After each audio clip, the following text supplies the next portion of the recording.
ಮುಖ್ಯಮಂತ್ರಿಗಳಿಗೆ ಅವರ ಡೊಮೈನ್ ಅದು. ಸಚಿವ ಸಂಪುಟದ ಪುನರ್ರಚನೆ ಅಥವಾ ಬದಲಾಯಿಸೋದು ಅದೆಲ್ಲ ಮುಖ್ಯಮಂತ್ರಿಗಳಿಗೆ ಮತ್ತು ನಮ್ಮ ಹೈಕಮಾಂಡ್ಗೆ ಬಿಟ್ಟಿದೆ. ಸರ್, ಕೋವಿಡ್ ಹಗರಣದ ವಿಚಾರವನ್ನು ಸಂಸತ್ ಅಧಿವೇಶನದಲ್ಲೂ ಕೂಡ ಪ್ರಸ್ತಾಪ ಮಾಡಬೇಕು ಅಂತೇಳಿ ಈಗಾಗಲೇ ನೀವು ನಾಯಕರ ಗಮನಕ್ಕೆ ತಂದಿದ್ದೀರಿ. ಇಲ್ಲ, ಈಗಾಗಲೇ ನಮ್ಮಲ್ಲಿ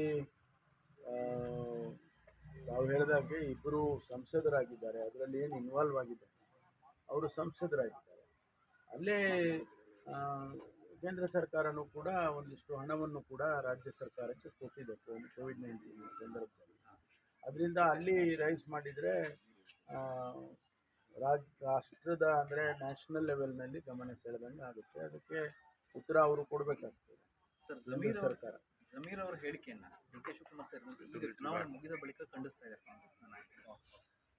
ಮುಂಚೆನೇ ಅವರಿಗೆ ಒಂದು ಮಾತು ಕಡಿವಾಣ ಚನ್ನಪಟ್ಟಣದ ರಿಸಲ್ಟ್ ಸ್ವಲ್ಪ ಇನ್ನೂ ಪ್ಲಸ್ ಆಗ್ತಿತ್ತೇನೋ. ಅದು ಅಧ್ಯಕ್ಷರು ಯಾವ ರೀತಿ ಅದನ್ನು ಯಾವ ದೃಷ್ಟಿಕೋನ ಇಟ್ಕೊಂಡು ಅವರು ಹೇಳಿದ್ದಾರೆ ಗೊತ್ತಿಲ್ಲ. ಅವರು ಗಮನಿಸಿದ್ದಾರೆ ಅಥವಾ ಅವ್ರು ರಿಯಾಕ್ಟ್ ಮಾಡಬೇಕಾಗಿತ್ತು ಚುನಾವಣೆ ಸಂದರ್ಭದಲ್ಲಿ ಅಥವಾ ಸ್ಟೇಟ್ಮೆಂಟ್ ಬಂದಾಗಲೇ ಮಾಡ್ಬೋದಾಗಿತ್ತು. ಇವೆಲ್ಲ ಚರ್ಚೆಗಳಾಗ್ತಾ ಇದ್ದಾವೆ. ಅಧ್ಯಕ್ಷರು ಅದಕ್ಕೆ ಉತ್ತರ ಕೊಡ್ತಾರೆ. ಲೋಕಾಯುಕ್ತ ಪೊಲೀಸರು ಜಮೀರ್ಗೆ ನೋಟಿಸ್ ಕೊಟ್ಟಿದ್ದಾರೆ.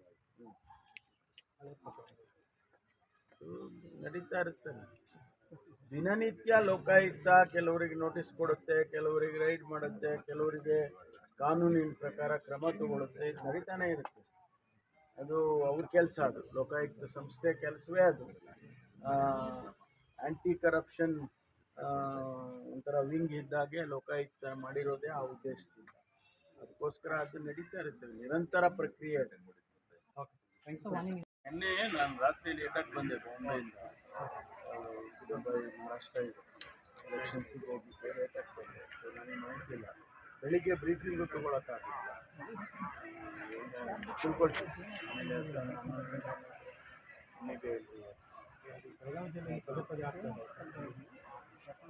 ವಿಚಾರ ಮಾಡಿ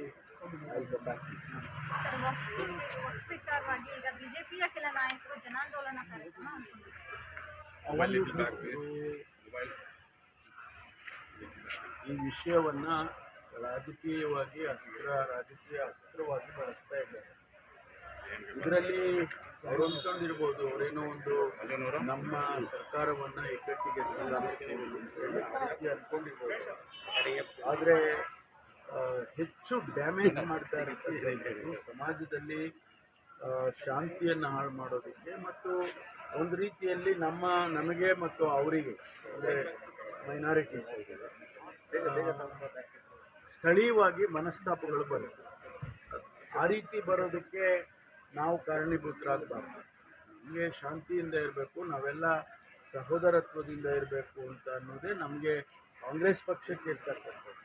ಭಾರತೀಯ ಜನತಾ ಪಾರ್ಟಿಯವರು ಡಿವೈಡ್ ಆ್ಯಂಡ್ ರೂಲ್ ಮಾಡೋದಕ್ಕೆ ಹೋದರೆ ಅದು ಅಷ್ಟೊಂದು ಸಮಂಜಸವಾಗಿ ಕಾಣಿಸೋದಿಲ್ಲ ಅಂತ ನನಗೆ ಅನಿಸುತ್ತೆ. ಅವರು ಪ್ರತಿಭಟನೆಗಳು ಮಾಡಿದರು, ಆಮೇಲೆ ಸರ್ಕಾರಕ್ಕೆ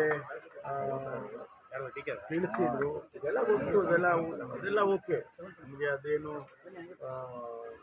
ತೊಂದರೆ ಇಲ್ಲ. ಆದರೆ ಸಮಾಜದ ಸ್ವಾಸ್ಥ್ಯವನ್ನು ಹಾಳು ಮಾಡತಕ್ಕಂಥದ್ದು ಒಳ್ಳೆಯ ಬೆಳವಣಿಗೆ ಅಂತೂ on A long run. Belagavi ಅಧಿವೇಶನದಲ್ಲಿ ದೊಡ್ಡ ಮಟ್ಟದ ಹೋರಾಟ, ಸಮಂಜಸವಾದ ಉತ್ತರ ಕೊಡ್ತೀವಿ. ಅವರೇನು ಹೋರಾಟ ಮಾಡ್ತಾರೆ ಬೆಳಗಾವಿ ಅಧಿವೇಶನದಲ್ಲಿ, ಅದಕ್ಕೆ ಸಮಂಜಸವಾದ ಉತ್ತರವನ್ನು ಸರ್ಕಾರ ಕೊಡುತ್ತೆ. ಏನು ಅದಕ್ಕೇನು ತೊಂದರೆ ಇಲ್ಲ. ಬಿಜೆಪಿಯಲ್ಲ 2 ಟೀಮ್ಗಳಾಗಿದ್ದಾರೆ, ವಿಜೇಂದ್ರ ಅವರು. ಅಂದರೆ ಅವ್ರದಲ್ಲಿ ಸಮನ್ವಯ ಇಲ್ಲ. ಅವರು ಅದನ್ನು ಸರಿ ಮಾಡಿಕೊಳ್ಳಿ ಮೊದಲು. ನಮಗೆ ಬುದ್ಧಿ ಹೇಳೋ ಬದಲು ಅವರು ಸ್ವಲ್ಪ ಸರಿ ಮಾಡಿಕೊಂಡ್ರೆ ಆ ಪಕ್ಷಕ್ಕೂ ಒಳ್ಳೆಯದು, ನಮಗೆ ಪೊಲಿಟಿಕ್ಸಿಗೆ ಒಳ್ಳೆಯದು. ಸರ್, ಈಗ ನೀವು 40% ಸರ್ಕಾರ ಬಿಜೆಪಿ ಸರ್ಕಾರದಲ್ಲಿ ಆರೋಪ ಮಾಡಿದ್ರಿ. ಅಂಬಿಕಾಪತಿ ಅವರು ಕೂಡ ಗುತ್ತಿಗೆ ಸಂಘದ ಅಧ್ಯಕ್ಷರು ಆರೋಪ ಮಾಡಿದ್ದಾರೆ. ಆದರೆ ಇದೀಗ ಲೋಕಗೆ ಒಂದು ತನಿಖೆ, ಅಂದರೆ ತನಿಖಾಧಿಕಾರಿಗಳು ವರದಿ ಸಲ್ಲಿಸಿದ್ದಾರೆ. ಇದು ಆಧಾರ ರಹಿತವಾದಂತಹ ಆರೋಪ ಅನ್ನುವಂಥದ್ದನ್ನು ವರದಿ ಸಲ್ಲಿಸಿದ್ದಾರೆ. ನಿಮ್ಗೇನಾದ್ರು ಗಮನ ಕೊಟ್ಟಿದ್ದೀರಾ? ಅಲ್ಲ, ನಾನು ವರದಿ ನೋಡಿಲ್ಲ.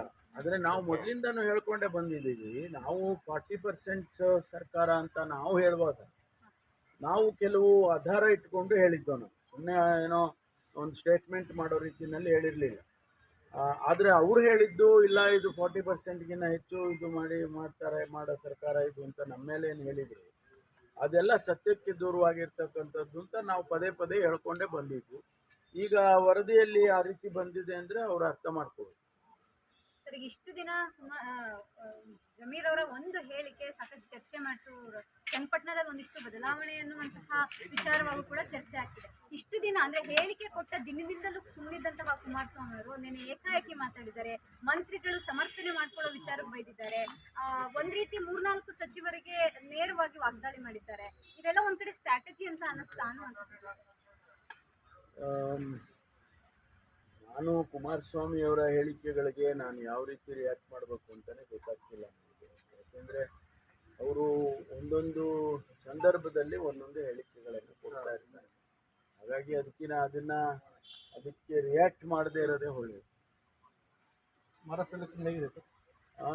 ನಮ್ಮ ಮಹಾವಿಕಾಸ್ ಅಗಾಡಿ ಏನು ನಾವು ಒಟ್ಟಿಗೆ ಬಂದಿದ್ದೇವೆ, ಕಾಂಗ್ರೆಸ್ ಪಕ್ಷ ಮತ್ತು NCP ಶರದ್ ಪವಾರ್ ಮತ್ತು ಉದ್ಧವ್ ಠಾಕ್ರೆ ನಾವೆಲ್ಲ ಏನು ಒಟ್ಟಿಗೆ ಬಂದಿದ್ದೇವೆ, ನಾವು ಸರ್ಕಾರವನ್ನು ರಚನೆ ಮಾಡ್ತೇವೆ ಅನ್ನುವಂಥ ವಿಶ್ವಾಸ ಇದೆ.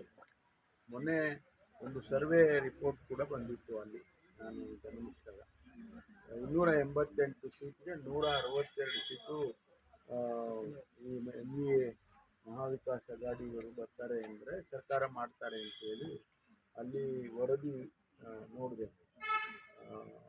ಬಟ್ ಜನ ಮಾತಾಡ್ತಿದ್ದು, ನಾನು ಜನಗಳ ಜೊತೆಯಲ್ಲಿ ಇಂಟ್ರ್ಯಾಕ್ಟ್ ಮಾಡಿದ್ದು, ಮೀಡಿಯಾ ಸ್ನೇಹಿತರ ಜೊತೆ ಇಂಟ್ರ್ಯಾಕ್ಟ್ ಮಾಡಿದ್ದು, ಅದನ್ನು ನೋಡಿದಾಗ ಗಮನಿಸಿದಾಗ ಜನ ಬದಲಾವಣೆಯನ್ನು ಬಯಸಿದ್ದಾರೆ.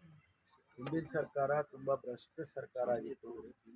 ಲೋಕನಾಥ್ ಶಿಂದೆ ಅವರು ತುಂಬ ಕರಪ್ಷನ್ನಲ್ಲಿ ಇನ್ವಾಲ್ವ್ ಆಗಿದ್ದರು. ಇದನ್ನು ಬದಲಾಯಿಸಬೇಕು, ಅದಕ್ಕೆ BJP ಕೈ ಜೋಡಿಸಿತ್ತು ಅಂಥೇಳಿ ಎಲ್ಲ ಮಾತಾಡ್ಕೊಂಡಿದ್ದಾರೆ.